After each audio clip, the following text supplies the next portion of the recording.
Welcome to day 18 of 21 days of mindfulness. Today we're going to be talking about being mindful of your inputs. So, what do I mean by inputs? When I say inputs, it's really people, places, and things. And being mindful of the fact of the relationships that you have, your current environment, and also the things that you have in your life and how that, being mindful of those things can make a really big impact. So let's start first with people. So I love people, love all kinds of people. And I really try to practice non judgment of all people because even the most negative person I can really have empathy for, or I can have sympathy for if I've been in their shoes before, right? Because it's all about the human experience. But at the end of the day, we have to be mindful of the relationships that we have, especially our top 5 relationships and the energy that goes into those relationships and the energy that you get back. So if, for example, you have a very negative person in your life, you know, being mindful of that person's negativity, whether or not you can choose not to be around that person or you can choose to not be affected by their negativity. I know that all of us have probably experienced at work at one time or another. People get, they're not necessarily bad people at all. They just get on these rants about work and it's like, oh, everything sucks, da da da da da. And everything that comes out of their mouth is negative, right? In those cases, what I will usually do is I will divert them to something positive. And if that doesn't work, I usually will just kind of get myself out of there because I don't want to be exposed to negativity. And if a person is being constantly negative, if you can't divert them into a positive way, right?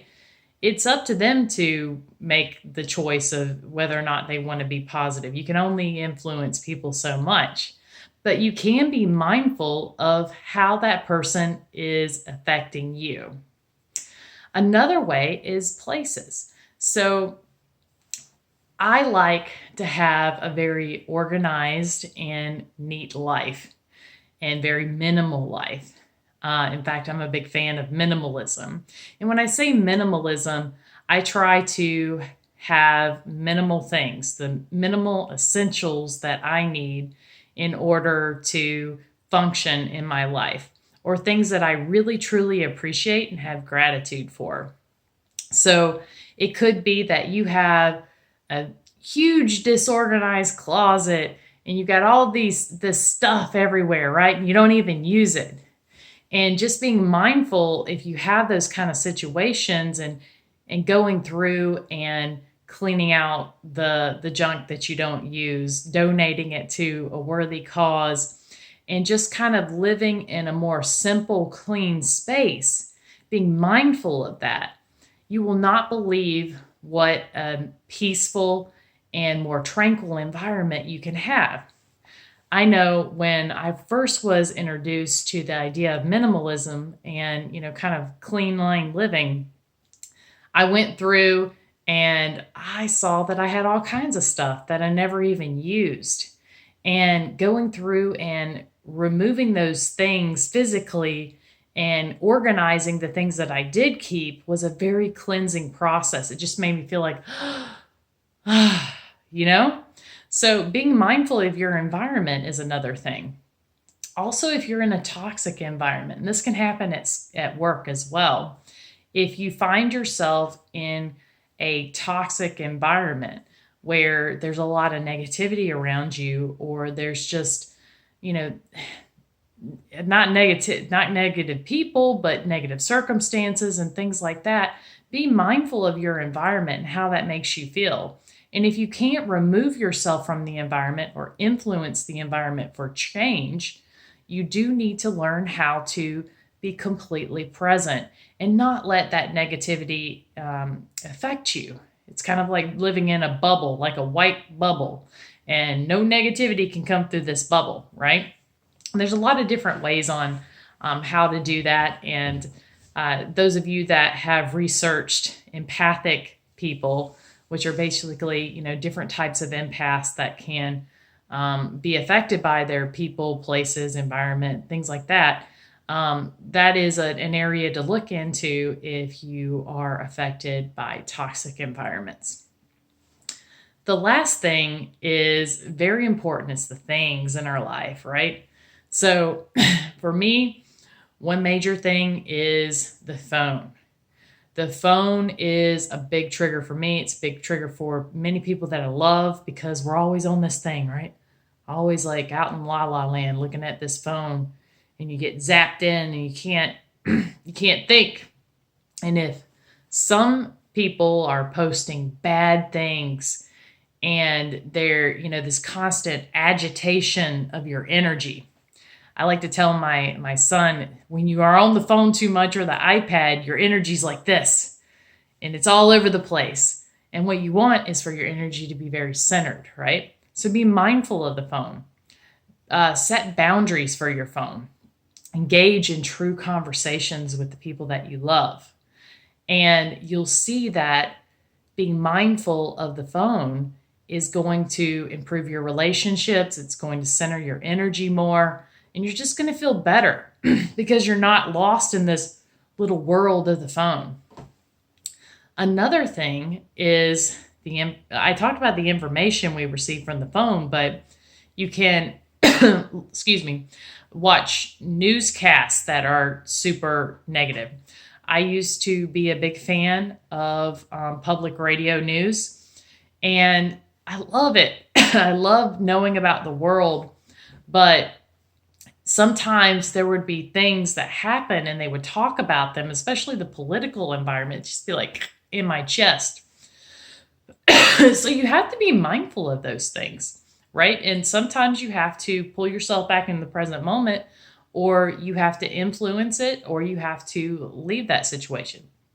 In my case, I decided that I wasn't going to listen to that particular news anymore. And, it doesn't make me oblivious because I do have other information outlets, but I choose to focus on the positive as opposed to the negative because I don't like how the negative makes me feel. Another thing that I'll mention is music. So I have a good example of this one. I was at a roller skating ring with some friends and my kid, and they played this really agitating music the entire time, like boom, boom, boom, boom, like crazy music. And I was telling my friends, like, I'm not really used to this music. I really like, chakra bowls and the very calm. But when I left the place, I could feel the agitation of the music. So, music is a beautiful thing. And, it just depends on the person and the unique circumstance of what music makes you feel good. And in my case, I'm a very spa-like person. I like very calm music to keep that peaceful environment. But be mindful of the music. Be mindful of how the music is making you feel. If it makes you feel good, that's awesome. But if it makes you feel agitated later, which was my case at the roller skating ring, it's not something I want to be a part of. So the other thing are TV shows. I have a very good example of this one too. Years ago, my husband and I, we watched the Walking Dead, and I was really intrigued by it. And, we got deep into this series, and, it just occurred to me over the course of these couple of weeks that we watched it, I was not sleeping. I would have these terrible nightmares, and it was not affecting me in a very good way. And I would sit, be working or doing something like that, and these awful, horrific images would come up in my head. So for me, it couldn't, it just varies from person to person. You could watch Walking Dead and you could be totally fine. It's a cool show, right? But for me, I realized that I had to be mindful of the shows that I was watching, the information that was coming into my life, because in this case, it was not making me a more peaceful person. So I think that those are the main things that I really wanted to hit, which were the people, the places, and the things. And I hope that you guys find this a benefit and put it to good use. Until next time, bye.